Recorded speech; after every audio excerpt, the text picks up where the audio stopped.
हाँ चलो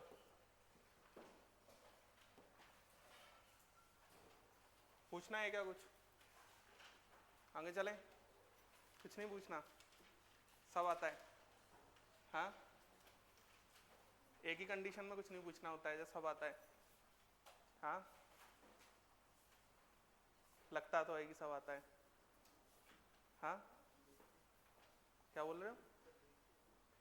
देखेंगे कल। चलो नेक्स्ट बात करते हैं।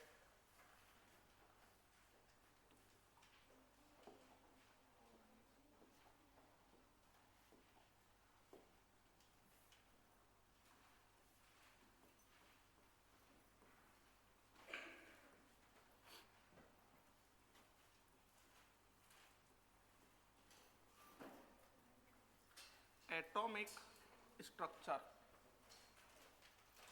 एटॉमिक स्ट्रक्चर, आपने स्ट्रक्चर ऑफ एटम के नाम से 9th में पढ़ा होगा, इस चैप्टर को पढ़ा है ना?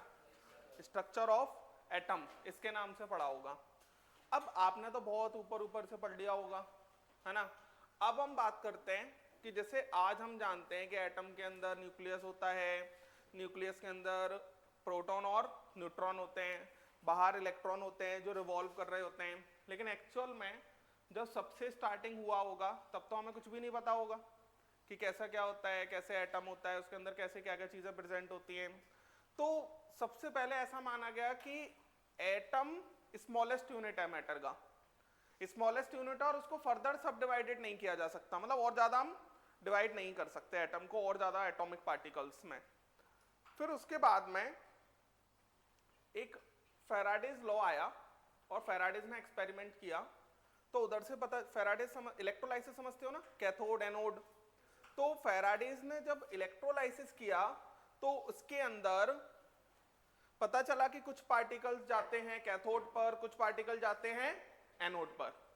तो फिर उधर से कुछ दिमाग लगना स्टार्ट हुआ कि यार अगर कुछ पार्टिकल्स कैथोड पर जा रहे हैं और कुछ पार्टिकल्स एनोड पर जा रहे हैं तो डेफिनेटली एटम के अंदर कुछ ना कुछ ऐसा होता होगा जिससे उनकी प्रॉपर्टीज के अकॉर्डिंग, उनकी कुछ प्रॉपर्टीज होती होंगी जिसके अकॉर्डिंग वो कैथोड पर जाता होगा या जिसके अकॉर्डिंग वो एनोड पर जाता होगा। तो एटम के अंदर भी कुछ ना कुछ ऐसा पार्टिकल होता होगा जो कि ये डिसाइड करता होगा कि किसको कैथोड पर जाना है और किसको एनोड पर जाना है। इसका मतलब एटम अकेला नहीं, एटम के अंदर भी बहुत सारी चीजें प्रेजेंट है। बात समझ में आ रहा है? तो यहां से पता चला, फिर पता चला कि अगर कुछ चीजें प्रेजेंट है तो वो क्या क्या हैं, कैसे कैसे हैं, कौन सा चार्ज है, उन पर मास कितना है, ये सब पता लगाना स्टार्ट किया। तो फिर ये सब पता लगाना स्टार्ट किया तो धीरे धीरे डिस्कवरीज हुआ, है ना? तो सबसे पहले हम बात करते हैं, लिखो एक दो लाइंस लिखो पहले। Initially initially initially atom was defined, initially atom was defined as smallest unit of matter. Atom was defined as smallest unit of matter, smallest unit of matter. Line change करके लिखना। then Dalton defined atom, then Dalton defined atom is smallest part of element, defined atom is smallest part of element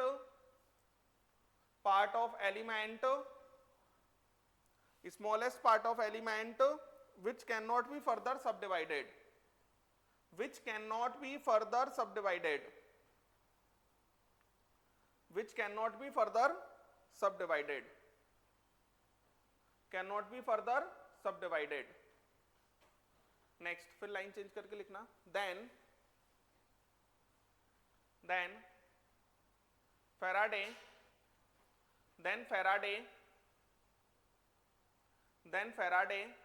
made an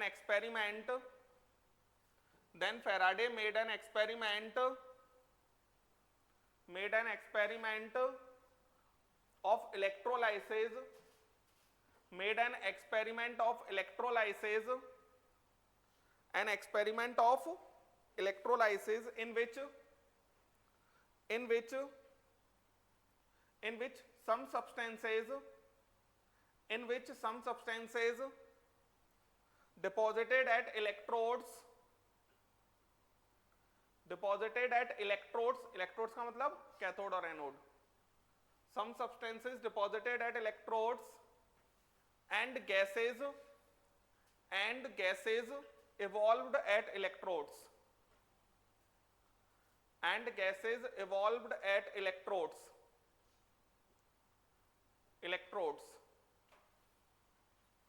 from this experiment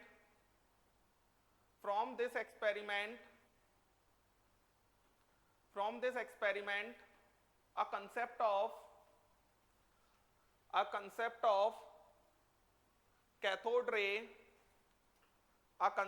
cathode ray was introduced. From this experiment a concept of cathode ray was introduced.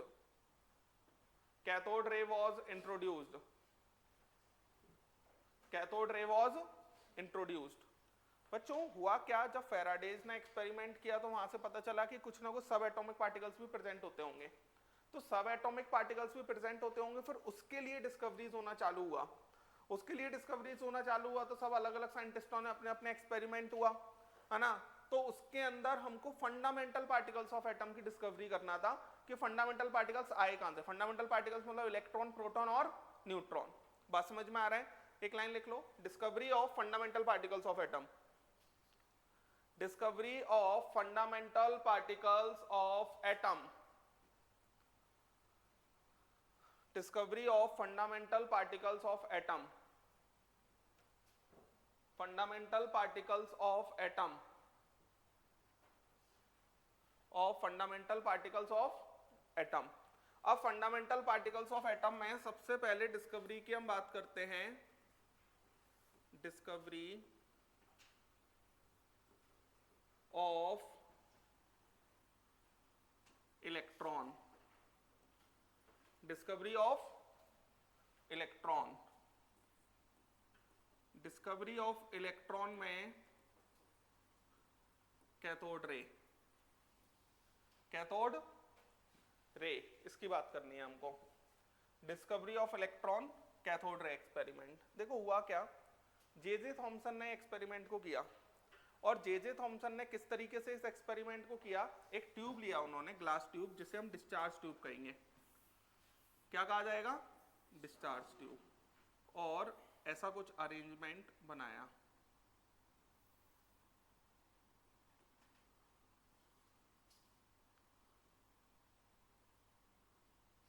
ऐसा कुछ, ठीक है ना, glass tube. इसको क्या कहा गया? Discharge tube.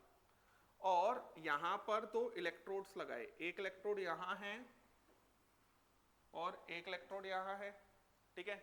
दो इलेक्ट्रोड्स लगाए, मेटलिक इलेक्ट्रोड्स, और इनको बैटरी से कनेक्ट कर दिया। बैटरी से कनेक्ट कर दिया, और ये जो बैटरी है यहां पर, ये जो इसका पोटेंशियल डिफरेंस है वो 10,000 वोल्ट्स के करीब है, या उससे भी ज्यादा। 10,000 वोल्ट्स पोटेंशियल डिफरेंस। बात समझ में आ रही है? या इससे भी ज्यादा। और यहां पर इस डिस्चार्ज ट्यूब में बहुत कम हमने इनर्ट गैस फिल किया। क्या फिल किया? Inert gas. इनर्ट गैस सभी जानते होंगे, हीलियम, नियॉन, है ना, दैट आर इनर्ट गैसेस। तो थोड़ा बहुत कम हमने इनर्ट गैस, और यहां पर हमने वैक्यूम पंप लगा दिया, जिससे हमें जितनी गैस चाहिए होगी बस उतनी ही प्रेजेंट होगी इसके अंदर, बाकी निकाल देंगे हम, ठीक है। अब यहां पर ये हो गया नेगेटिव इलेक्ट्रोड और ये हो गया पॉजिटिव इलेक्ट्रोड, ये हायर पोटेंशियल और ये लोअर पोटेंशियल। इसको क्या कहा जाता है? कैथोड। और इसको क्या कहा जाएगा? एनोड। इस सेटअप में और क्या हुआ? एनोड को परफोरेटेड किया गया। परफोरेटेड का मतलब ये होता है छोटे छोटे होल्स करना। तो ये जो मेटलिक इलेक्ट्रोड होगा इसके अंदर छोटे छोटे क्या कर दिए? होल्स कर दिए, है ना। छोटे छोटे होल्स कर दिए, इसके पीछे एक स्क्रीन लगा दी। ये जो स्क्रीन है ये ZNS की स्क्रीन लगाई है। बात समझ में आ रही है? किसकी स्क्रीन लगा दी? ZNS की। ये ZNS क्या स्क्रीन जो है ये फ्लोरेसेंट स्क्रीन होता है। फ्लोरेसेंट का मतलब क्या होता है? चमकना। बात समझ में आ रहा है? ऐसा कुछ सेटअप बनाया, फिर इसको बैटरी को स्टार्ट किया, फिर ऑब्जर्व किया कि क्या क्या हो रहा था। तो जब ये बैटरी बंद था, ये सेटअप में कुछ नहीं हो रहा था, तब ये ZNS screen as it is पड़ा था, इस पर कुछ भी नहीं हो रहा था। लेकिन जैसे ये हमारा बैटरी स्टार्ट हुआ तो ये ZNS स्क्रीन ग्लो करना स्टार्ट हो गया। ग्लो करना मतलब चमकना स्टार्ट हो गया। तो चमक भी ऐसा नहीं रहता कि परमानेंट चमक रहा हो, जब उस पर ऐसा कुछ टाइम, मतलब आप समझो कि 10 सेकंड में 1 सेकंड चमका, फिर वापस वैसा ही, फिर चमका, फिर वापस वैसा ही, है ना, और धीरे धीरे कंटिन्यूअसली वहां पर चमकना स्टार्ट हो गया। और अगर हम बैटरी को बंद कर दें तो फिर से चमकना बंद हो जाएगा। बात समझ में आ रही है? तो ये जो चमक रहा था, ये ZNS का जो क्वालिटी होता है, वो फीचर ये होता है कि जैसे ही इस पर कोई तेजी से टकराएगा ये ग्लो करेगा। जैसे ही फ्लोरेसेंट मटेरियल का मतलब क्या है? जैसे ही कोई तेजी से इस पर टकराएगा वो क्या करेगा? ग्लो करना स्टार्ट करेगा। तो यहां पर जैसे हमने बैटरी स्टार्ट किया, ये चमकना स्टार्ट कर दिया। चमकना स्टार्ट कर दिया तो फिर देखा, फिर ऐसा सोचा गया कि यार अगर ये चमक रहा है बैटरी स्टार्ट करने पर, तो कोई ना कोई होगा जो कि इससे टकरा रहा होगा। कोई ना कोई कैसा होगा जो कि टकरा रहा होगा हाई स्पीड से, तभी ये चमक रहा है। फिर धीरे धीरे और ऑब्जर्वेशन को बढ़ाया गया। फिर क्या किया गया? एक ऑब्जेक्ट को लाके यहां रख दिया। एक ऑब्जेक्ट को लाके दोनों मैग्नेटिक इलेक्ट्रोड्स के बीच में रख दिया, तो वो ऑब्जेक्ट का शैडो बनना स्टार्ट हो गया। शैडो बनना स्टार्ट हो गया तो फिर एक आइडिया लगाया गया कि यार डेफिनेटली इसके बीच में कुछ मूव कर रहा होगा, इसके बीच में कुछ क्या कर रहा होगा? ट्रेवल कर रहा होगा या मूव कर रहा होगा, तभी ये शैडो बना पाएगा। फिर तीसरी बात आया। तीसरा क्या किया हमने? एक पैडल व्हील लिया। पैडल व्हील को लेके इसके अंदर पुट कर दिया। तो पैडल व्हील तब रेस्ट पे था, कोई उसके अंदर काइनेटिक एनर्जी नहीं थी, लेकिन जैसे हमने इसके बीच में रखा वो मूव करना चालू कर दिया। मूव करना चालू कर दिया तो डेफिनेटली इसके अंदर फिर पता चल गया कि कुछ ना कुछ ऐसा है जो इसके अंदर मूव कर रहा है, और इसके अंदर जो मूव कर रहा है उसका फ्लो ऑफ डायरेक्शन इस तरीके से है। फ्लो ऑफ डायरेक्शन इस तरीके से है, मतलब वो कैथोड पर जनरेट हो रहा है और किसकी साइड जा रहा है? एनोड की साइड, तभी ऐसा कुछ हो पाएगा। ये बात समझ में आ रही है? फिर उसके बाद में इलेक्ट्रिक फील्ड अप्लाई किया। तो इलेक्ट्रिक फील्ड जब हमने अप्लाई किया तो इलेक्ट्रिक फील्ड में पॉजिटिव टर्मिनल की साइड मूव करना स्टार्ट कर दिया इन्होंने। पॉजिटिव टर्मिनल की साइड मूव करना स्टार्ट कर दिया तो फिर पता चल गया कि यार कुछ ना कुछ तो है कि जो इनके बीच में मूव कर रहा है। अब उनके पास कोई ना कोई ऐसे पार्टिकल हैं जिनके पास मास भी है और चार्ज भी है। मास कैसे है? पैडल व्हील था, पैडल व्हील घूमेगा तो डेफिनेटली कुछ पार्टिकल्स होंगे जिनके पास मास होगा, पैडल व्हील से टकराया होगा, तभी पैडल व्हील मूव करना चालू कर दिया। दूसरी बात, इलेक्ट्रिक फील्ड में अगर इलेक्ट्रिक फील्ड में पॉजिटिव टर्मिनल की साइड मूव कर रहे हैं तो डेफिनेटली क्या रहा होगा? चार्ज भी रहा होगा। तो यहां से पता चल रहा था कि यार जो पार्टिकल्स इसके अंदर हैं उन पार्टिकल्स के अंदर मास भी है और चार्ज भी है। ये बात समझ में आया? तो ऐसे कर करके ऑब्जर्वेशन किया गया। फिर और ऑब्जर्वेशन करने के बाद ये पता चला कि इसके अंदर जो पार्टिकल मूव कर रहा है वो नेगेटिवली चार्ज पार्टिकल है, और उस नेगेटिवली चार्ज पार्टिकल को क्या कहा गया? इलेक्ट्रॉन। ये बात समझ में आ रहा है? उस नेगेटिवली चार्ज पार्टिकल को क्या कहा गया? इलेक्ट्रॉन। तो यहां पर फिर कहा गया कि ये इलेक्ट्रॉन है। एक इलेक्ट्रॉन नहीं होगा, कई सारे इलेक्ट्रॉन होंगे। बात समझ में आ रही है? ऐसा कुछ। इन इलेक्ट्रॉन की रेज को कैथोड रेज इसलिए कहा जा रहा है क्योंकि ये जनरेट कहां पर हो रही हैं? कैथोड पर, और मूव कहां पर कर रही हैं? एनोड की साइड। और यहां पर ये नेगेटिव से जनरेट हो रही है, पॉजिटिव की साइड तो अपने आप जाएंगी। क्यों? क्योंकि इलेक्ट्रॉन नेगेटिवली चार्ज है। अपोजिट चार्जेस क्या करते हैं? एक दूसरे को अट्रैक्ट करेंगे। बात समझ में आया? तो इस तरीके से इलेक्ट्रॉन की डिस्कवरी हुई। बात समझ में आया? ये बनाओ पूरा।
लिख लिया।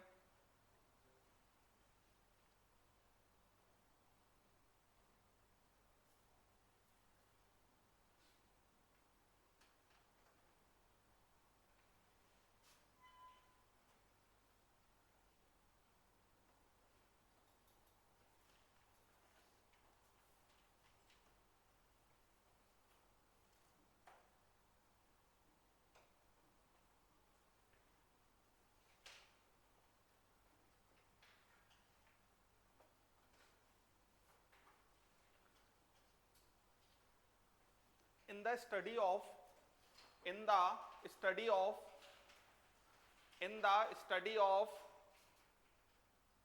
study of conduction of electricity in the study of conduction of electricity through gases conduction of electricity through gases at low pressure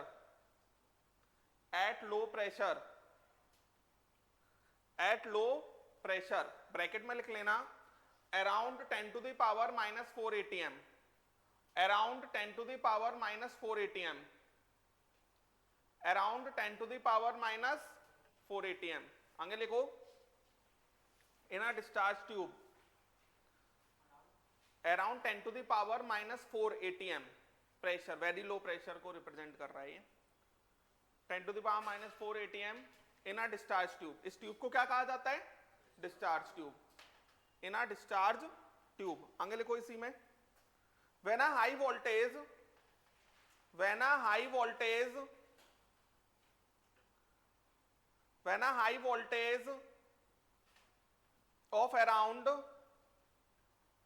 of around 10,000 volts or more, when a high voltage of around 10,000 volts or more was applied across the electrodes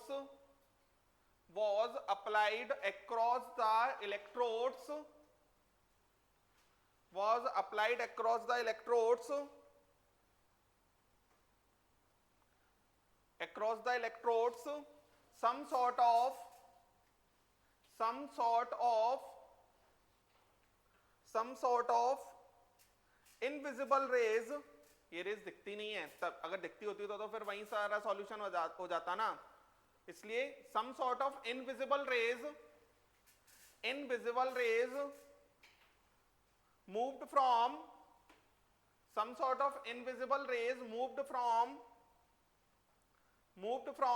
negative electrode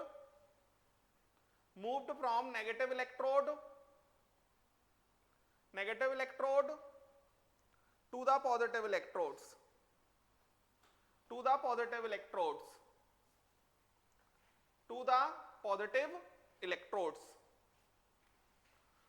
electrodes आगे लिखो इसी में these rays are called as cathode rays।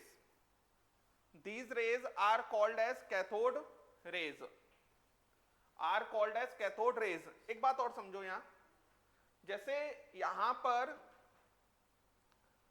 मैंने कहा anode में क्या है, छोटे छोटे होल्स हैं, है ना, तो जहां पर भी होल है ना एग्जैक्ट उसी के सामने ZNS स्क्रीन ग्लो कर रही थी। ये बात समझ में आ रही है? जो जैसे होल है एग्जैक्ट उसी के पीछे ZNS स्क्रीन लगी हुई है, तो जहां पर होल है एग्जैक्ट उसी के सामने ZNS स्क्रीन ग्लो कर रही थी। इसका मतलब क्या हुआ? इसका मतलब ये हुआ जो ये कैथोड रेज है ना, ये एक ही लाइन में ट्रेवल करती हैं। बात समझ में आ रही है? मतलब स्ट्रेट लाइन पाथ में ट्रेवल करेंगी, ऐसा नहीं होगा किसी एंगल पे ट्रेवल कर रही है, नहीं तो फिर होल से जाके किसी एंगल पे टकराती, वो एग्जैक्ट सामने टकरा रही हैं। एग्जैक्ट सामने टकराने का मतलब ये है कि ये जो कैथोड रेज हैं ये स्ट्रेट लाइन पाथ में ट्रेवल करती हैं। बात समझ में आया? लिखो properties of cathode rays, properties of cathode rays, properties of cathode rays.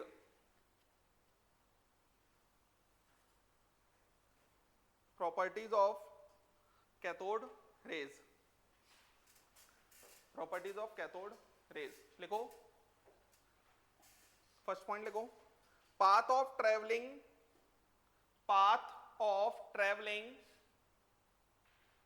path of traveling is straight,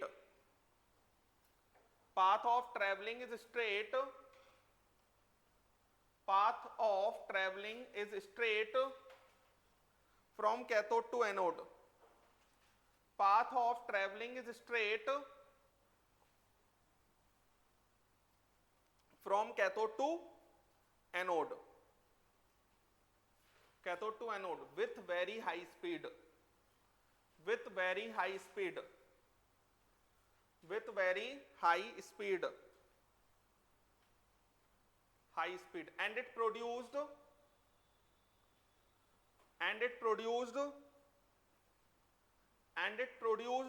shadow of object, and it produced shadow of object, shadow of object placed in its path, shadow of object placed in its path. जो मैंने समझाया वो सारी चीजें हम लिख भी लेते हैं, है ना. placed in its path. अभी लग रहा होगा कि ये चैप्टर सर ऐसा थियोरेटिकल बिल्कुल नहीं है ना. ये सिर्फ आज का लेक्चर है जो थोड़ा सा बोरिंग टाइप कह सकते हैं, है ना.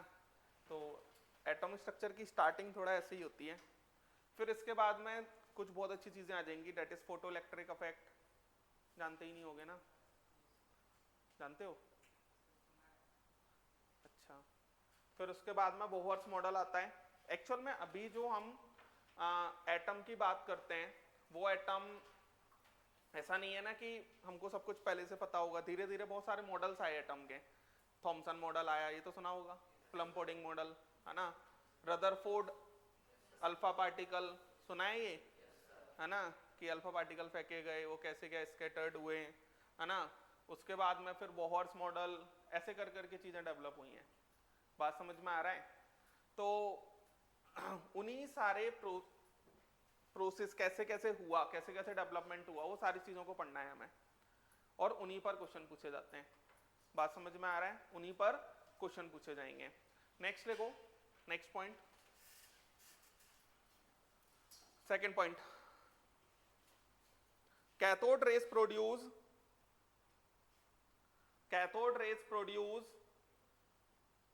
Produce mechanical effects, mechanical effects. Cathode rays produce mechanical effect, mechanical effect. आगे लिखो इसी में, if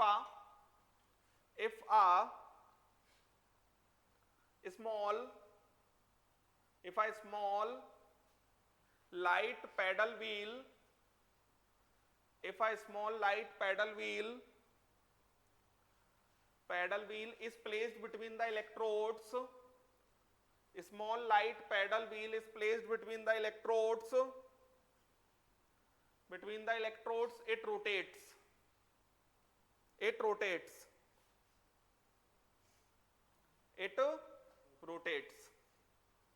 This indicate that the cathode rays consist of, this indicates that the cathode rays consist of material particles. This indicates that the cathode ray consists of material particles, consist of material particles. समझ पा रहे हैं? क्या हुआ? Pedal wheel घूमना चालू हुआ होगा तो डेफिनेटली कुछ पार्टिकल्स उससे टकराए होंगे. उन पार्टिकल्स के पास क्या होगी? काइनेटिक एनर्जी रही होगी, तो उसने पेडल व्हील को दी होगी, और काइनेटिक एनर्जी रही होगी तो इसका मतलब है पार्टिकल के पास क्या रहा होगा? मास रहा होगा, तभी काइनेटिक एनर्जी आएगी. तो यही कहा गया कि जो कैथोड रेज हैं ये क्या कंसिस्ट करती हैं? Consist of material particle. Material particle मतलब ऐसा कोई पार्टिकल जिस पर मास हो. बात समझ में आया? नेक्स्ट पॉइंट लिखें. When electric and magnetic fields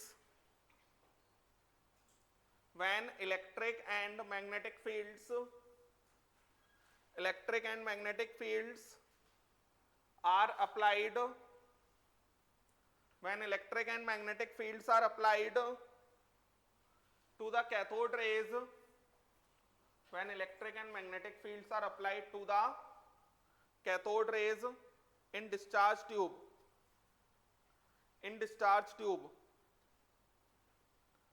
in discharge tube. The rays are deflected. The rays are deflected. Are deflected. It means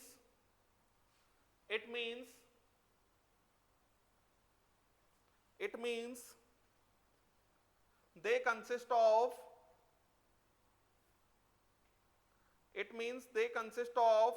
charged particles. उससे पता चल गया था कि मास है, इससे क्या पता चल गया कि चार्ज है. Consist of charged particles and the direction of deflection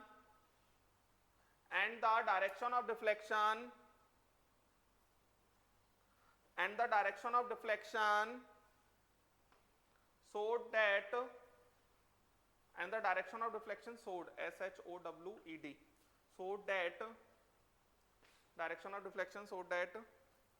cathode ray consists of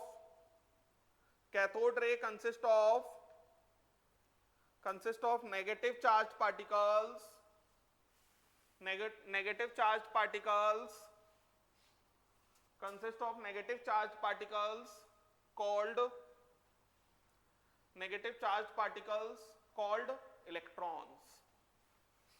called electrons. Next point लिखो.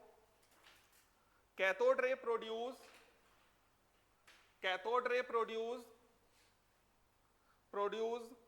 a green glow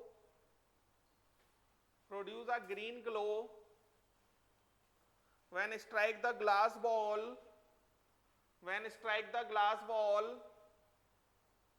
behind the anode. Glass ball behind the anode. Glass ball पे क्या painted है पूरा ZNS behind the anode.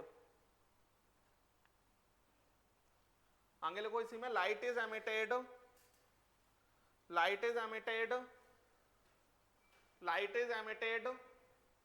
when they strike zinc sulfide screen. Emitted when they strike zinc sulfide screen.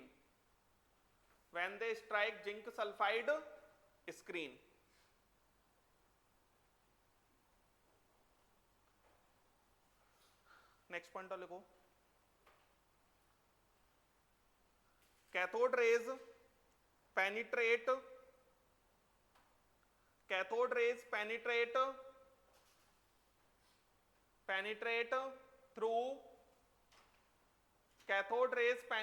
through thin sheet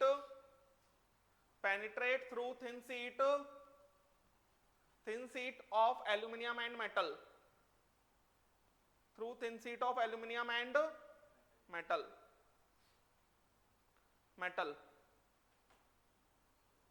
Last point लिखो. The ratio of charge to mass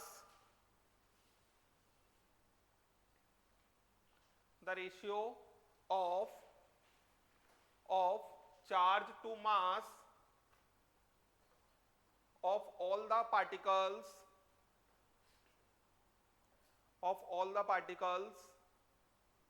in cathode rays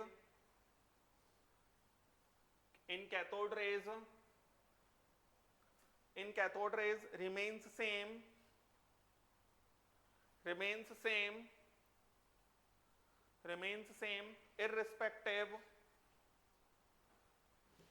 irrespective of type of gas used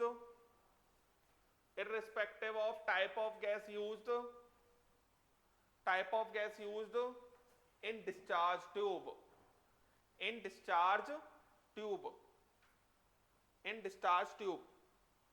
ये point important है. देखो इधर है क्या कि जैसे इसके अंदर एक बार भरी हमने हीलियम बनने पर जो पार्टिकल एमिट हो रहे थे उन पार्टिकल का Q अपॉन M निकाला. फिर एक बार भर दिया हमने नियॉन. तो जब अलग अलग गैस भर रहे थे तो हर टाइम पर अपन Q अपॉन M निकाल रहे थे जो कैथोड रेज जनरेट हो रहा था उसका. तो Q अपॉन M जो निकाला जा रहा था वो हर टाइम पे कैसा आ रहा था, सेम. और वो Q अपॉन M की वैल्यू कितनी आएगी बताओ जरा. इलेक्ट्रॉन का चार्ज कितना चार्ज होता है इलेक्ट्रॉन पे?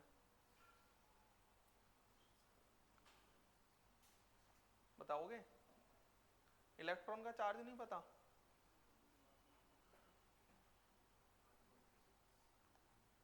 हाँ, मास तो फिर पता ही नहीं होगा।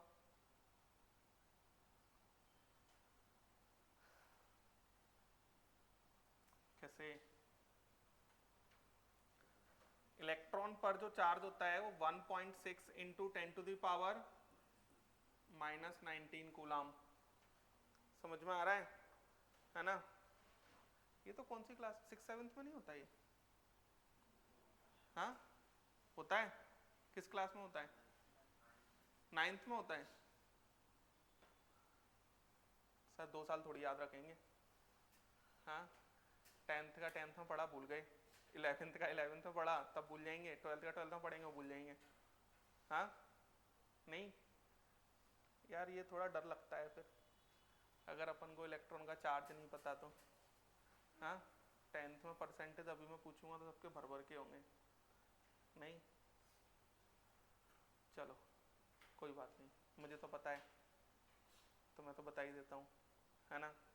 1.6 इंटू 10⁻⁻⁹ कूलाम। बच्चों इलेक्ट्रॉन और प्रोटॉन दोनों पर चार्ज सेम होता है। समझ में आया?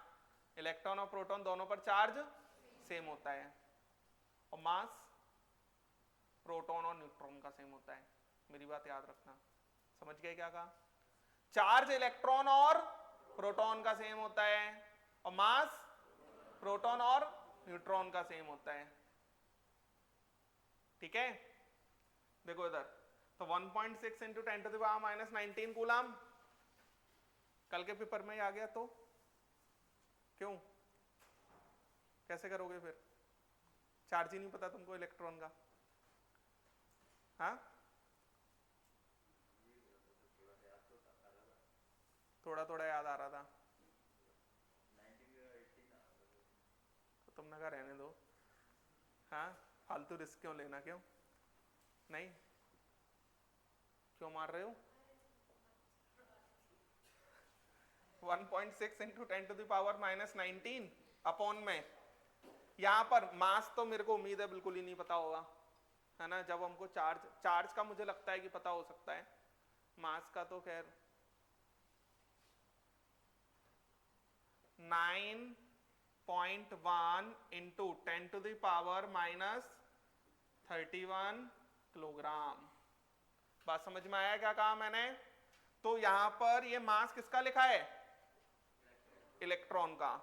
तो यहां पर ये वैल्यू को अगर मैं सॉल्व करूंगा तो ये वैल्यू निकल के आती है 1.76 इंटू 10⁻, ये ऊपर चला जाएगा, इतना तो पता है, ये ऊपर जाता है तो प्लस हो जाता है, 10⁻+31, ये -19, बेस सेम होता है तो पावर प्लस माइनस हो जाती है। पता है ना ये? हाँ नहीं पता तो कोई बात नहीं। देखो इधर ये तो मुझे लगता है मैथ्स वाले पढ़ाते भी नहीं होंगे ऐसे, तो ये थोड़ी सिखाएंगे, सिखाते हैं क्या? पूछना भी मत। 1.76 इंटू 10⁻11, मैंने बता रखा है ना आपको कि एक से एक लोग पढ़े हैं, मैंने बताया ये नहीं बताया? 4/4a+1 लिखा है, ये काट देते हैं। अब मैं तो केमिस्ट्री पढ़ाता हूँ तो थोड़ा जेल भी जाता हूँ, मैथ्स वाले बेचारे अगर पढ़ाने से विश्वास उठ जाएगा उनका अगर ये पता चल जाए तो। बताओ ऐसा होता है कि नहीं होता? हाँ कुछ भी, बच्चे कुछ भी कर सकते हैं, है ना। जैसे 14/19 लिखा है तो मैं कह रहा हूँ आंसर 4/9 है, तो ऐसे भी काट देते हैं वो। बताओ अब इनको क्या सिखाएंगे? दिक्कत है कि नहीं है? जैसे कई सारे बच्चे, अभी एटॉमिक स्ट्रक्चर में बहुत सारी कैलकुलेशंस आती हैं, कैलकुलेशन आएंगी, जैसे मान लो 1.67 इंटू 10⁻⁻20 अपॉन में 3.35 इंटू 10⁻⁻34। तो बच्चे क्या करते हैं, सर इधर तक तो कर लिया, आगे बता दो। तो ये सब दिक्कतें हैं, ये सब बेसिक की दिक्कत होती है ना। एक्चुअल में क्या है कि हम लोग जो देखते हैं वही वैसा ही हम करना चाहते हैं।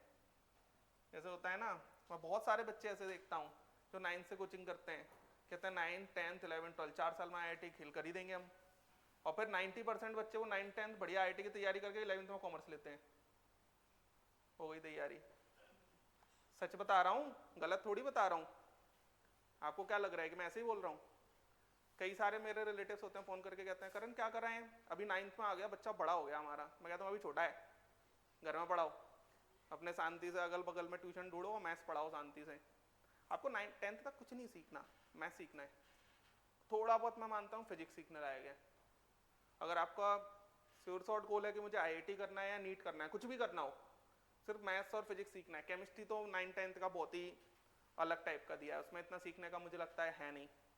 लेकिन थोड़ा बहुत फिजिक्स सीख सकते हैं और मेजरली 95% मैथ्स सीखना होता है। लेकिन वही वाली बात है, चलो वापस आ जाओ, 1.76 इंटू 10⁻11 कूलम पर किलोग्राम। तो एक्चुअल में मैंने कोई भी इनर्ट गैस भर दिया या कोई भी गैस भरा इसके अंदर, तो कोई भी गैस भरने के बाद में जो Q/m आ रहा था वो कैसा आ रहा था, सेम आ रहा था। तो इसका मतलब ये हो गया कि Q/m की वैल्यू कैथोड रेस के लिए फिक्स होती है, ये चेंज नहीं होती। बात समझ में आया? लिख लें।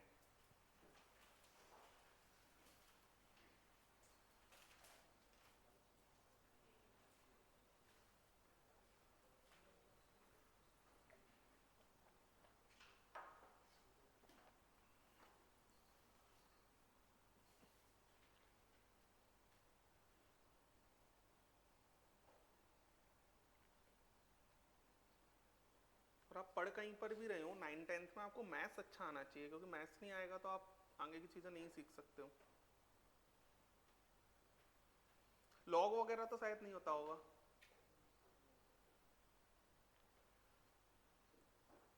चलेंगे। तो ये जो एक्सपेरिमेंट था बच्चों, ये एक्सपेरिमेंट किया था किसने? J.J. थॉमसन। लिख लेना ये भी।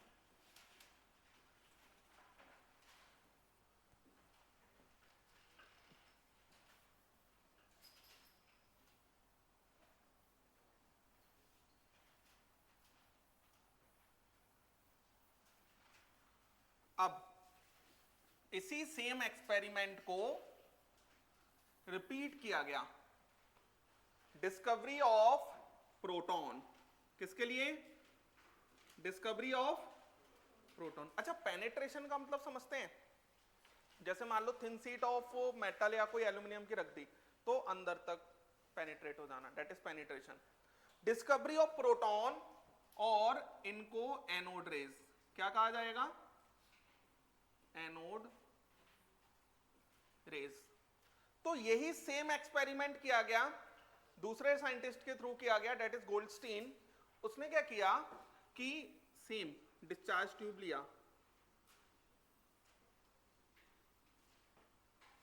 क्या लिया? डिस्चार्ज ट्यूब, और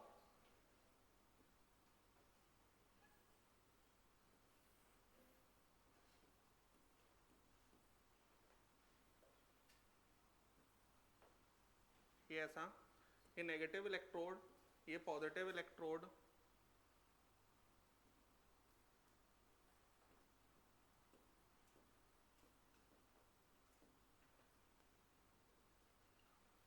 ये हमारा कैथोड और ये हमारा एनोड, ठीक है।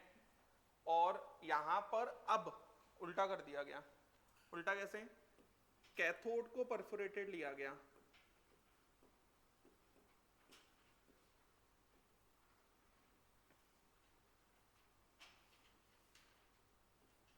और ये हमारा जो स्क्रीन लगाया गया, अब हमने किसके पीछे लगा दिया?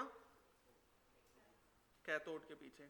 तो यहां पर भी जब ये सेटअप स्टार्ट हुआ तो यहां पर भी सेम ZN स्क्रीन ग्लो कर रही थी।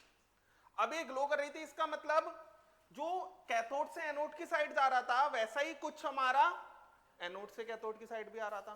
वो कैथोड रेज एक्सपेरिमेंट में भी रहा था, लेकिन हमने कैथोड के पीछे कुछ लगाया नहीं था तो हम पहचान ही नहीं पा रहे थे। बात समझ में आ रहा है क्या कह रहा हूं मैं? तो यहां पर ये सेम एक्सपेरिमेंट किया गोल्डस्टीन ने, तो उसने कहा कि भैया यहां पर भी ग्लो हो रहा है।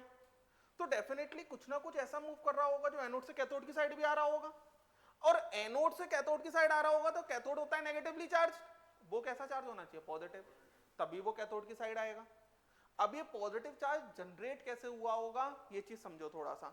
जैसे इसमें मैंने क्या भरा है, गैस भरी है ना, इसके अंदर इनर्ट गैस या कोई ऐसी गैस जो बहुत कम रिएक्ट हो वो भरी गई है ना।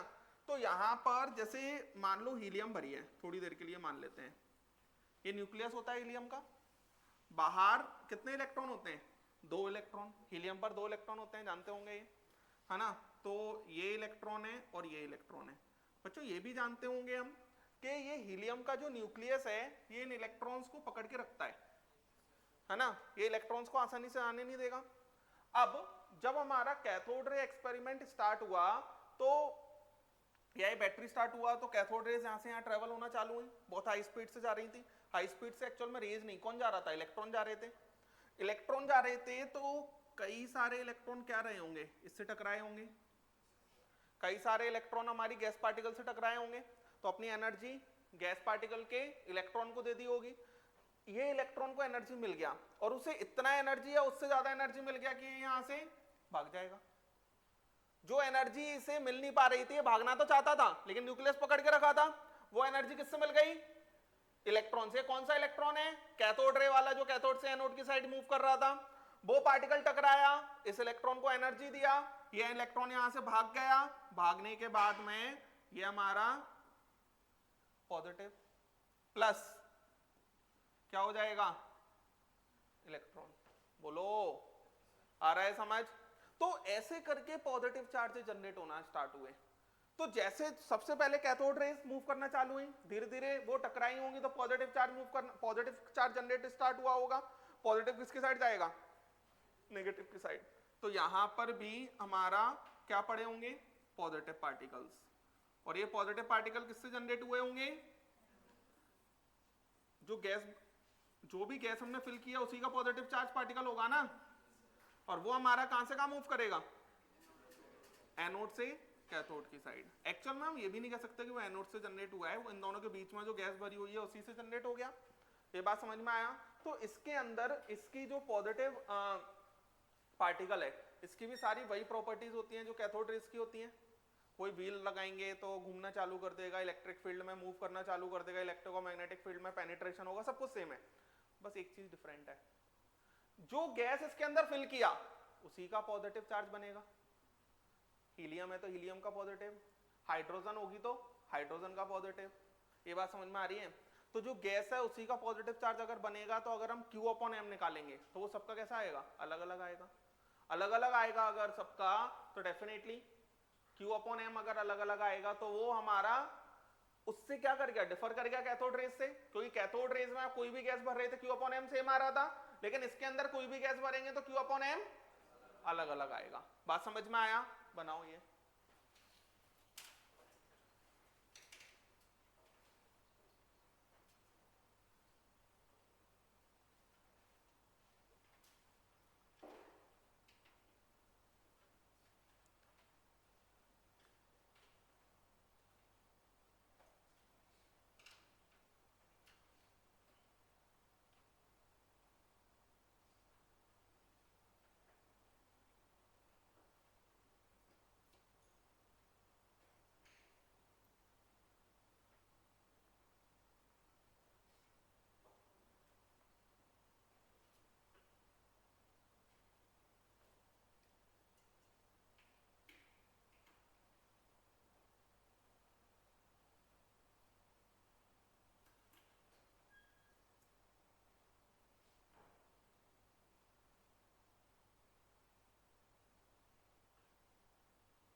लिख लिया।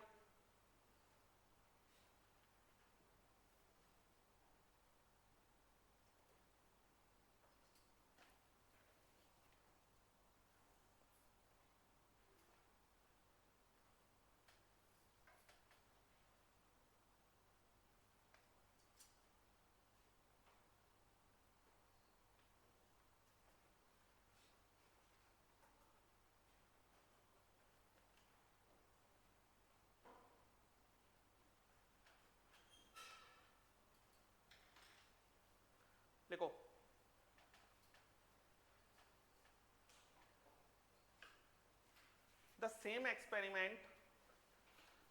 experiment was repeated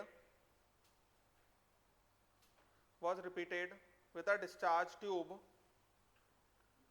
repeated with a discharge tube with a perforated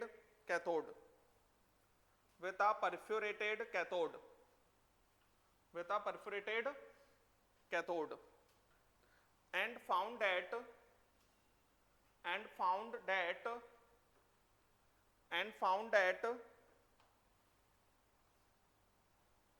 a new type of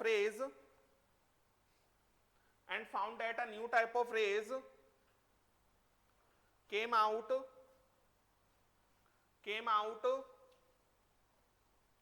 through the hole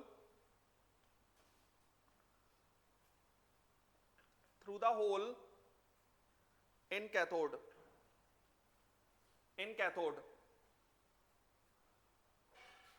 These rays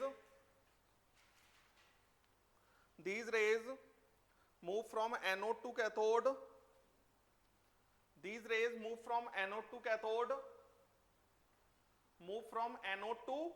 cathode. And are called as anode rays. समझ गए?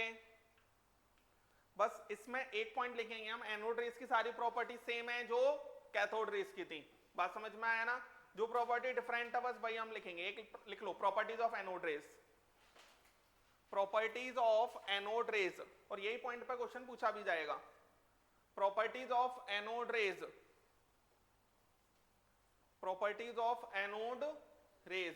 लिखो. For different gases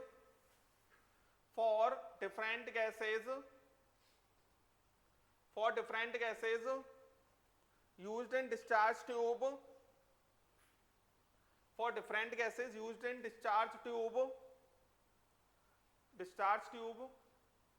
the ratio of charge to mass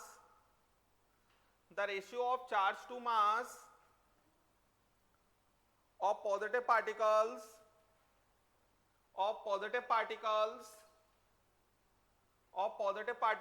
was found to be different.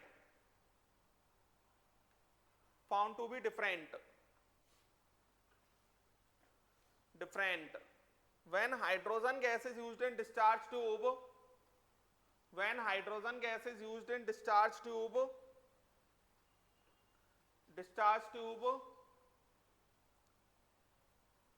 the ratio of charge to mass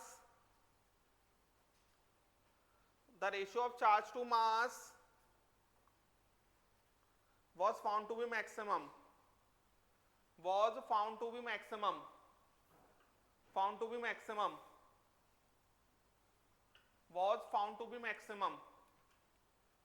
This particle is called as proton. This particle is called as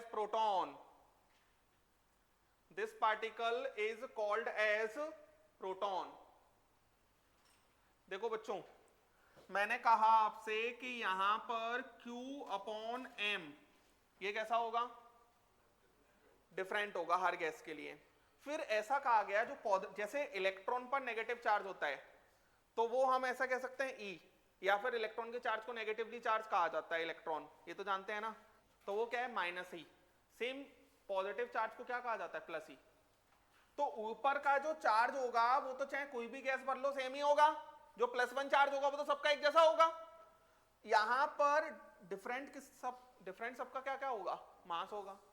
तो जैसे proton है तो proton को ये तो पहले से पता था कि सबसे स्मॉलेस्ट पॉजिटिव चार्ज है प्रोटॉन, उससे छोटा पॉजिटिव चार्ज तो एग्जिस्ट ही नहीं करता.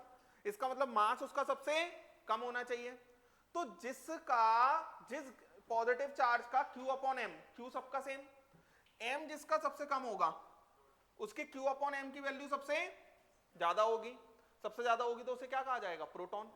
और वो केस किस में आया? H पॉजिटिव में. तो H पॉजिटिव को क्या कहा गया? प्रोटॉन कहा गया. बात समझ में आया क्या कहा मैंने? प्रोटॉन सबसे छोटा पॉजिटिव चार्ज होता है, सबसे छोटा पॉजिटिव चार्ज होगा तो उसमें अगर मैं Q अपॉन M की वैल्यू निकालूंगा तो M सबसे कम होना चाहिए, डिनोमिनेटर सबसे कम न्यूमरेटर सेम, तो ओवरऑल वैल्यू कैसी आनी चाहिए? सबसे ज्यादा। तो जिसके Q अपॉन M की सबसे ज्यादा वैल्यू आया उसे क्या कह दिया गया? प्रोटॉन। बात समझ में आया? इसलिए हम H पॉजिटिव को प्रोटॉन कह देते हैं। बात समझ में आया? इसलिए H पॉजिटिव को क्या कह दिया जाएगा? प्रोटॉन। यहां पर बस यही सबसे ज्यादा इंपॉर्टेंट है कि इनर्ट गैस की जो गैस होगी या गैस जो हमने भरी होगी डिस्चार्ज ट्यूब में, उसी का क्या बनेगा? Positive charge. बात समझ में आया? अब तीसरा पार्टिकल बचता है, लिखो discovery of neutron. Discovery of neutron, discovery of neutron. एक लाइन लिखो, neutron,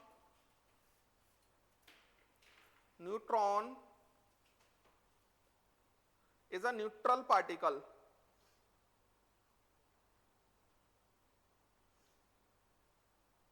Neutron is a neutral particle, so it is difficult to find.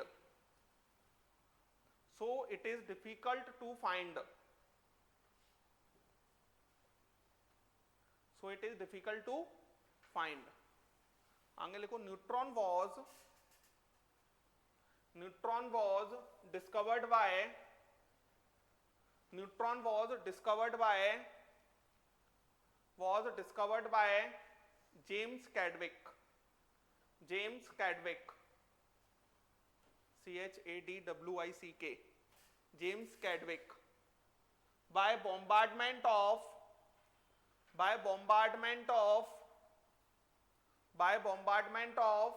alpha particle, by bombardment of alpha particle on beryllium nucleus, by bombardment of alpha particle on beryllium nucleus, on beryllium nucleus, by bombardment of alpha particle on beryllium nucleus। देखो बच्चों, discovery of neutron important नहीं है, यहां पर एक चीज important है, alpha particle क्या होता है। बात समझ में आ रहा है? तो अल्फा पार्टिकल को समझने के लिए एक बात समझ लो, कैसे मान लो कोई भी एलिमेंट है उसको रिप्रेजेंट करने का तरीका ये होता है एक्स जेड ए। इसमें जेड क्या होता है बच्चों? ये तो जानते होगे, ये मैंने ही सिखाया है, ये मत बोलना, है ना। तो जेड क्या होता है? Atomic mass. जेड क्या होता है? Atomic number. ये भी नहीं पता? कल पेपर है, फिर बताओ। जेड क्या है हमारा? Atomic number. ये हमारा किसके बराबर होता है? नंबर ऑफ, किसके बराबर? नंबर ऑफ प्रोटॉन हमेशा। और किसके बराबर? ऐसे लिख लो, number of electron, number of electron. ये जो नंबर ऑफ इलेक्ट्रॉन के बराबर होगा ये न्यूट्रल स्पीसीज में होता है। कहां पर? Neutral species. और ए क्या होता है? Mass number. ए हमारे पास है मास नंबर। और ये किसके बराबर होता है? Number of neutron plus proton. अब समझना थोड़ा सा, मैंने आपको बताया इलेक्ट्रॉन पर नेगेटिव चार्ज होता है और प्रोटॉन पर पॉजिटिव, और जितना इलेक्ट्रॉन पर नेगेटिव होता है एक इलेक्ट्रॉन पे, उतना ही एक प्रोटॉन पे पॉजिटिव होता है। मींस इलेक्ट्रॉन का चार्ज होता है माइनस का 1.6 into 10 to the power minus 19, तो प्रोटॉन का कितना होता है? प्लस का 1.6 into 10 to the power minus 19। ठीक है। अब यहां पर अगर हम बात करते हैं, जैसे ये लिखा हुआ है, इसमें अगर मैंने लिख दिया 6C12, न्यूट्रल है। न्यूट्रल का मतलब होता है यहां पर कोई चार्ज ना आना। न्यूट्रल का मतलब होता है यहां पर कोई चार्ज ना आना। तो ये नीचे वाली वैल्यू से हम ये लिख सकते हैं प्रोटॉन कितने होंगे? 6। इलेक्ट्रॉन भी कितने होंगे 6। ऊपर वाली वैल्यू से पता चल जाएगा न्यूट्रॉन प्लस प्रोटॉन। एक्चुअल में ये चार्ज लिखने का मतलब है, न्यूट्रॉन पे कोई चार्ज नहीं बना रहा मतलब वो न्यूट्रल होता है। प्रोटॉन पे पॉजिटिव चार्ज मतलब +1 चार्ज लिखा जाता है उसे, या +E लिख सकते हैं, है ना, उसे +E लिख देंगे और इलेक्ट्रॉन के चार्ज को -E लिख देंगे। दोनों का चार्ज तो सेम ही होता है, मैग्नीट्यूड सेम है, बस किसका अंतर है प्लस और माइनस का। बात समझ में आया। यहाँ पर न्यूट्रॉन प्लस प्रोटॉन की वैल्यू कितनी है 12। न्यूट्रॉन प्लस प्रोटॉन की वैल्यू 12 है, प्रोटॉन हमें पता ही है, न्यूट्रॉन कितना हो जाएगा 6। क्लियर है ये बात, समझ गए आप, है ना। जैसे मान लो मेरे पास लिखा हुआ होता 8O16, तो नीचे वाली वैल्यू से पता चल जाता proton 8, electron 8, neutron plus proton 16। तो न्यूट्रॉन प्लस प्रोटॉन अगर 16 है तो यहां पर न्यूट्रॉन कितना 8। चलो समझ गए ये कहानी, समझ गए सभी लोग। नीचे वाली वैल्यू प्रोटॉन और इलेक्ट्रॉन बताती है, ऊपर वाली वैल्यू न्यूट्रॉन प्लस प्रोटॉन बताती है, तो वहां से हमारा न्यूट्रॉन निकल आएगा, है ना। अब यहां पर अल्फा पार्टिकल क्या होता है, अल्फा पार्टिकल, बच्चों अल्फा पार्टिकल होता है हीलियम न्यूक्लियस। अल्फा पार्टिकल क्या होता है हीलियम न्यूक्लियस, ठीक है। अब देखो हीलियम का जो रिप्रेजेंटेशन होता है वो होता है 2He4, ये होता है। मान लेते हैं कि हीलियम एटम है, अभी क्या है ये एटम, इसके अंदर प्रोटॉन कितने हैं 2, इलेक्ट्रॉन कितने हैं 2, और न्यूट्रॉन भी 2, न्यूट्रॉन प्लस प्रोटॉन 4, तो न्यूट्रॉन 2, है ना। अब बच्चों मैं कह रहा हूं न्यूक्लियस, न्यूक्लियस के बाहर एटम में सिर्फ और सिर्फ क्या क्या प्रेजेंट होता है इलेक्ट्रॉन, बाकी तो सब कुछ किसके अंदर होता है न्यूक्लियस के अंदर। तो इस एटम में से मैं 2 इलेक्ट्रॉन निकाल देता हूं, कितने इलेक्ट्रॉन निकाल देता हूं 2 इलेक्ट्रॉन निकाल दूंगा तो हीलियम न्यूक्लियस बचेगा, और 2 इलेक्ट्रॉन निकाल दिए, 1 इलेक्ट्रॉन जाने पर +1 चार्ज आता है, 2 इलेक्ट्रॉन जाने पर +2 चार्ज आता है। समझ गए, एटम इलेक्ट्रॉन देता है तो पॉजिटिव चार्ज आएगा, 1 देगा तो 1 + 1, 2 देगा तो +2, तो यहां पर ये क्या आ गया आपके पास न्यूक्लियस। ये बात समझ में आया। तो ये हमारा अल्फा पार्टिकल होता है, that is helium nucleus. Clear है। इस पर चार्ज कितना होता है +2, इस पर चार्ज कितना होता है +2। ये बात समझ में आया। क्योंकि इस देखो एक बात सोचो आप, एटम होता है, एटम पर हमेशा जितने प्रोटॉन होंगे उतने ही इलेक्ट्रॉन होंगे, हमेशा। प्रोटॉन पर अगर किसी पे 100 प्रोटॉन है किसी एटम पे, तो उस पे 100 इलेक्ट्रॉन भी होंगे, तो जितना प्रोटॉन का पॉजिटिव चार्ज उतना इलेक्ट्रॉन का नेगेटिव चार्ज, दोनों न्यूट्रल हो गए। समझे इस बात को।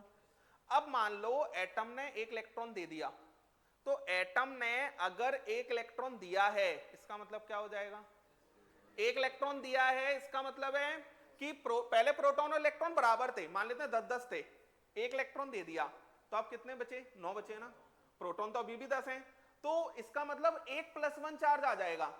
1 + 1 चार्ज ये रिप्रेजेंट कर रहा है कि 1 प्रोटॉन एक्स्ट्रा है। समझ आया। 1 + 1 चार्ज ये रिप्रेजेंट कर रहा है कि 1 प्रोटॉन एक्स्ट्रा है। इसी तरीके से मान लो कोई एटम है, उस पर एटम पे तो प्रोटॉन इलेक्ट्रॉन बराबर ही होंगे, कुछ भी करते रहो। पीरियोडिक टेबल देखी है कभी, ये मत कहना यार नहीं देखी, देखी है ना। तो पीरियोडिक टेबल के अंदर जितने भी एटम आपने देखे होंगे उन पर कोई चार्ज नहीं लिखा होगा। चार्ज समझते हो, आयन, आयन समझते हो ना, कैटायन, एनायन, Na पॉजिटिव, जानते हो ना, हाँ ठीक है। तो 10 इलेक्ट्रॉन और 10 प्रोटॉन थे, 1 इलेक्ट्रॉन दे दिया, कितने बचे 9 बचे, तो 9 इलेक्ट्रॉन और 10 प्रोटॉन। तो जो चार्ज +1 आता है ना इलेक्ट्रॉन देने पर, वो ये रिप्रेजेंट कर रहा है कि 1 प्रोटॉन एक्स्ट्रा है इस पर। समझे। 3 इलेक्ट्रॉन देने पर +3 चार्ज का मतलब ये है 3 प्रोटॉन एक्स्ट्रा है। सेम इसी तरीके से 10 इलेक्ट्रॉन है और 10 प्रोटॉन है, ठीक है।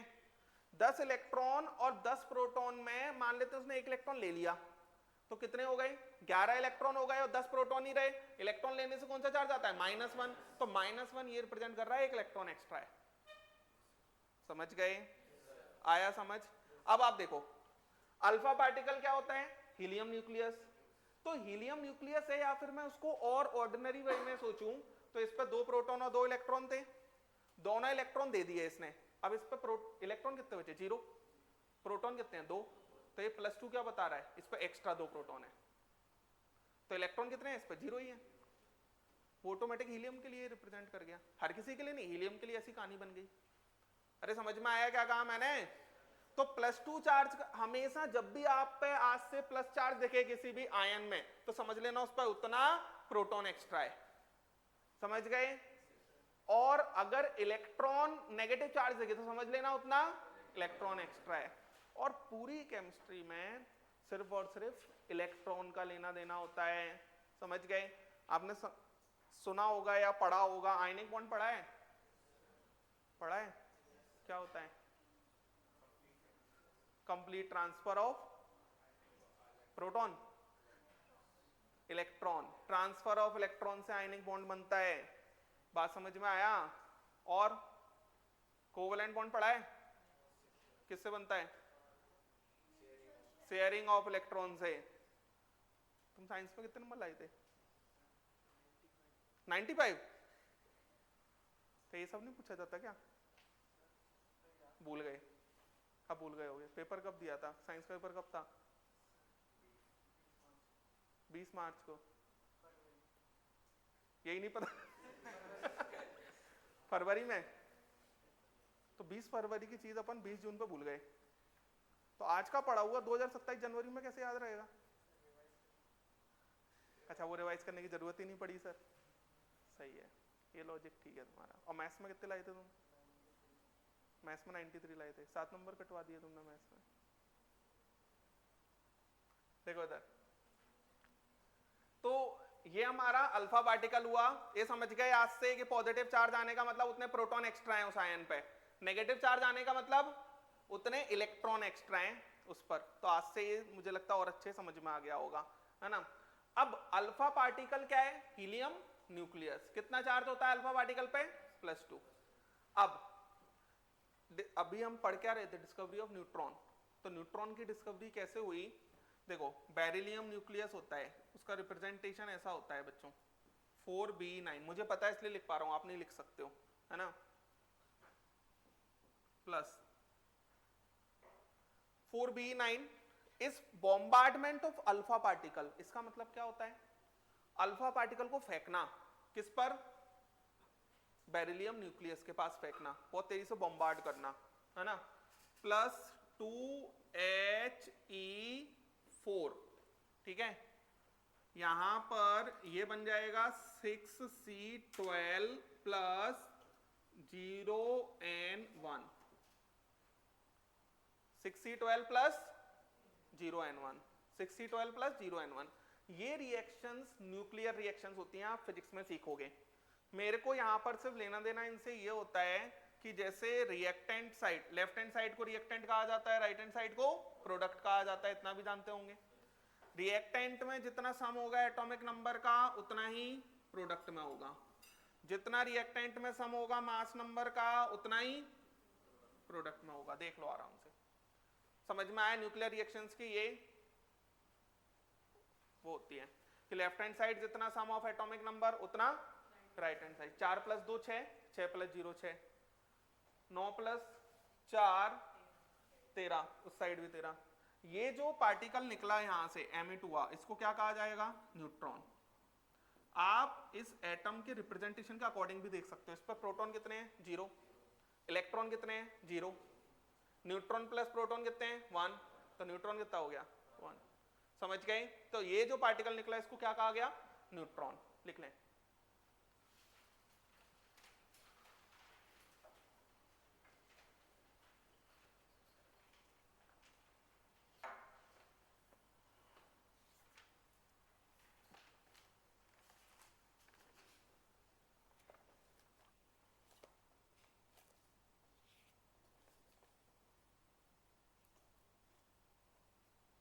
और 0 कितना होता है?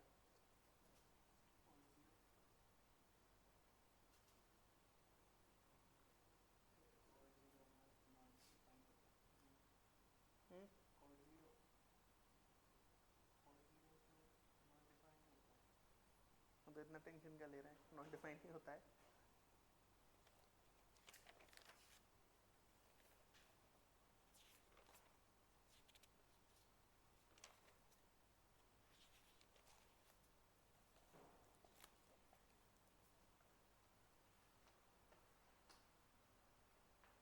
समझ पा रहे हैं ना बच्चों? तो यहाँ पर सबसे इंपॉर्टेंट बात यही है कि अल्फा पार्टिकल क्या होता है। तो अल्फा पार्टिकल होता है हीलियम न्यूक्लियस।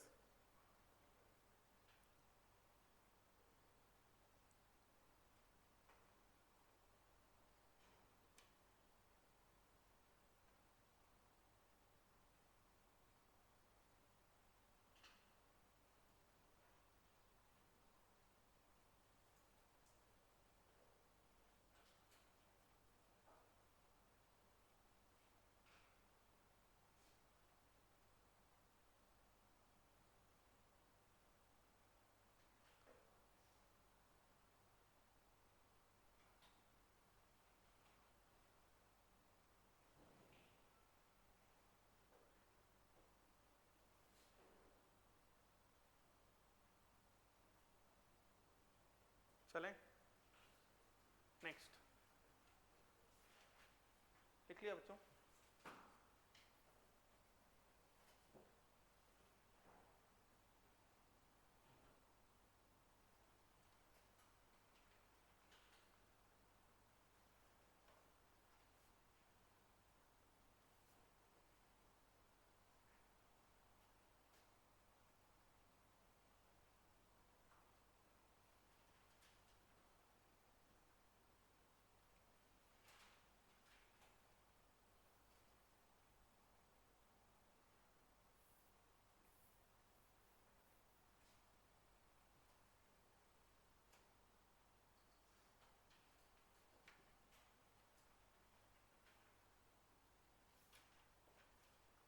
ऐसा क्या लिख रहे हो? ये भी पहले नहीं लिखा था क्या?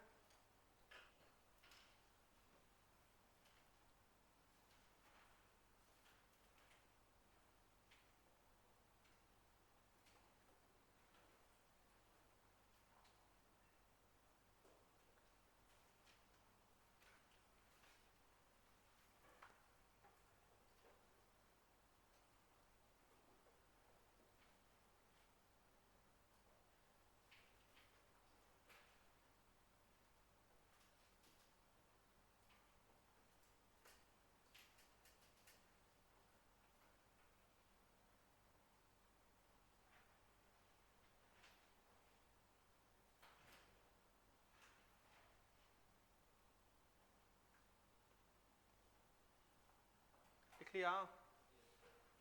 चले आगे।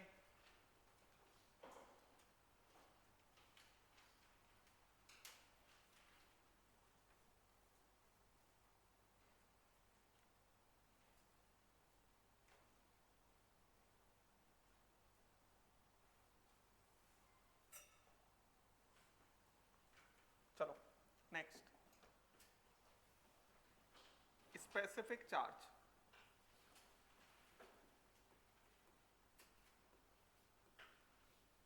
स्पेसिफिक चार्ज लिखो एक लाइन। तो तुम क्या एक ही पेन से काम चला रहे हो क्या दोनों? हाँ, ब्लैक एक ही है, क्यों?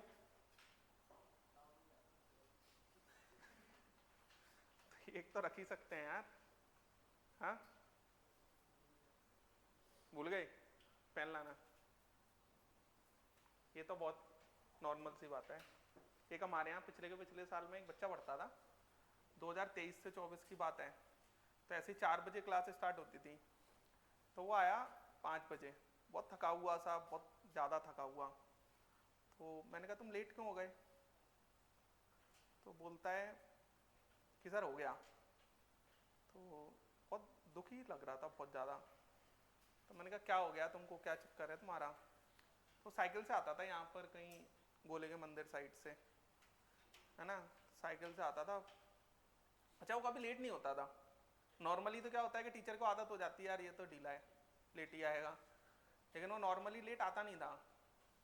तो उस दिन वो 5 बजे आया, बहुत थका हुआ था। तो मैंने कहा क्या हो गया तुमको? बोलता है सर बैग भूल गया था। तो मैंने कहा मतलब? वो पता है, फिर उसने पूरी स्टोरी बताई 15 मिनट तक। बोलता है सर मैं घर से आया 3:30 पे ही आ गया था, 4 बजे तक लाइब्रेरी में बैठा रहा, फिर पता चला बैग ही नहीं लाया। फिर उसके बाद घर वापस गया साइकिल से, फिर बैग लेके आया। तो ये पेन भूलना तो बहुत छोटी बात है ना, जब बच्चे बैग भूल जाते हैं। हाँ चलो लिखो एक line. It was observed bye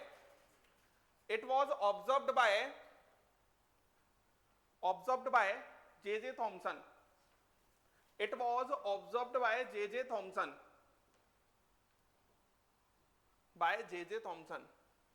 And it is defined as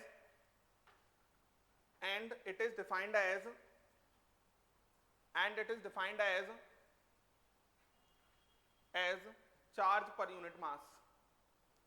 And it is defined as charge per unit mass. Charge per unit mass. देखो बच्चों, अगर हम बात करते हैं फॉर इलेक्ट्रॉन, इलेक्ट्रॉन के लिए स्पेसिफिक चार्ज, इलेक्ट्रॉन के लिए स्पेसिफिक चार्ज, इसकी वैल्यू कितनी होगी? Charge of electron, charge of electron को E लिख देते हैं, सिर्फ मैग्नीट्यूड लिख रहा हूं, साइन नहीं। अपॉन में क्या आ जाएगा? Mass of electron. फॉर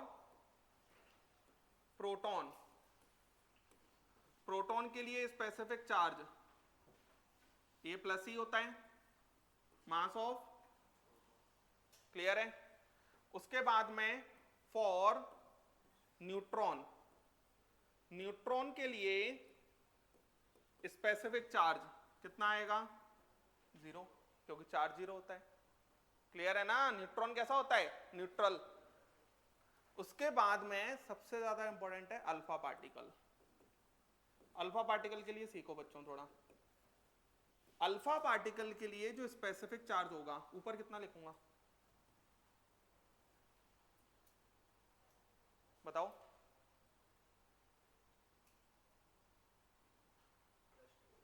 +2 बस, E, हाँ, कितना लिखा जाएगा? 2E अपॉन में मास ऑफ अल्फा पार्टिकल।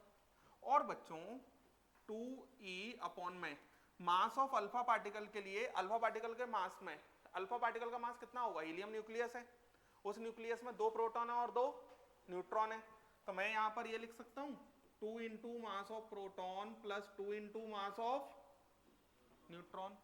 और मैंने आपको ये भी सिखाया mass of proton is approximately equal to mass of neutron. Electron का मास तो नेग्लिजिबल होता है प्रोटॉन और न्यूट्रॉन के आगे, सुना तो होगा, है ना? तो यहां पर क्या लिख दूंगा मैं? 2E अपॉन में 2 मास of proton plus 2 mass of proton, तो ये आ जाएगा हमारे पास 2E अपॉन में 4 मास ऑफ प्रोटॉन, तो ये आ जाएगा हमारे पास 1/2E upon mass of proton. Clear है? तो इसको मैं क्या लिख सकता हूं? 1/2 into specific charge of proton. Clear है? समझ गए क्या कहा? तो आप ये समझो कि चार्ज प्रोटॉन और इलेक्ट्रॉन का सेम होता है, एक प्रोटॉन और एक इलेक्ट्रॉन का, और मास प्रोटॉन और न्यूट्रॉन का सेम होता है। बात समझ में आया? इलेक्ट्रॉन का मास नेग्लिजिबल होता है compare to proton and neutron के। लिख लें।